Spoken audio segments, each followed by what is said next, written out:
In talking to people, I only know what I heard on the doorstep. We did some polling and all that, but certainly meeting with the residents, I think that they were ready for a change. The city changed drastically when the economy took a hit, and being on city council was very easy for me because people come to me with their problems. I don't have to solicit them too much. The heroin, the meth problem, not just here but everywhere, is out of control. There's so much crime that's tied to that. The daytime break-ins will be probably around 250 burglaries this year in residential properties. People don't realize that. You have to admit you have a problem to fix it. I'm willing to admit that and attack it head on. We have programs to put in place for all of that to help our police. It's going to take all of us too. This is our city and we're all going to be involved. If we don't, we leave it up to the police to do everything. They don't have the manpower, they don't have the eyes and ears, but we do. It's our neighborhoods, we're going to protect that. So there's a lot that we're going to do amongst ourselves to be more proactive. But I feel the people are ready for new ideas and new leadership. Neighborhood Excellence Initiative, Heather's here as well. We already went throughout the whole city with those meetings. We need to expand on that. We need to define neighborhoods, get people involved, get them out of their houses, meet their neighbors, neighborhood directory, names, addresses, emails, maybe a neighborhood spokesperson, a block captain. We need people to be involved. And what that does is, when we're having regular meetings and we have an organization within that neighborhood, if there's any bad element there, they're not comfortable.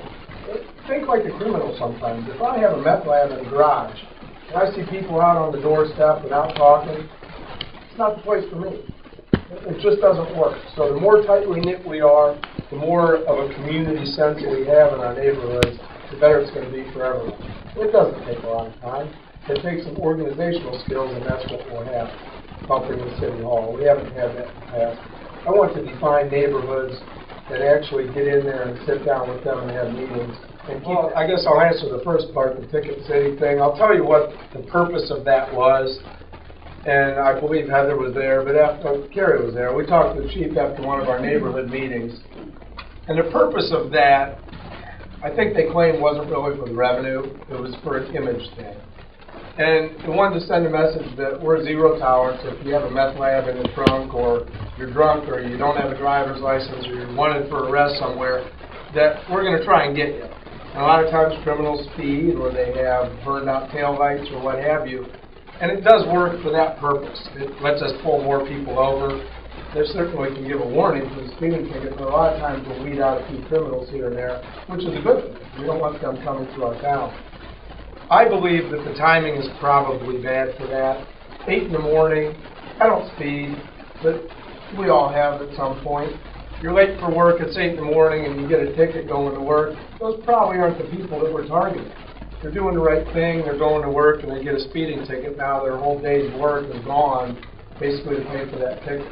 I understand we shouldn't speed, and that's one of the biggest things we get, biggest complaints in the neighborhoods, by far, is speeding in the back streets with children out. That ticket campaign, it has to be changed. If we want to do it midnight to 8, probably not a lot of good people out that are speeding at 3 a.m. They could be coming home from work or going to work, I guess. And I think our percentage would be much better if that's our goal, to weed out some of the criminals.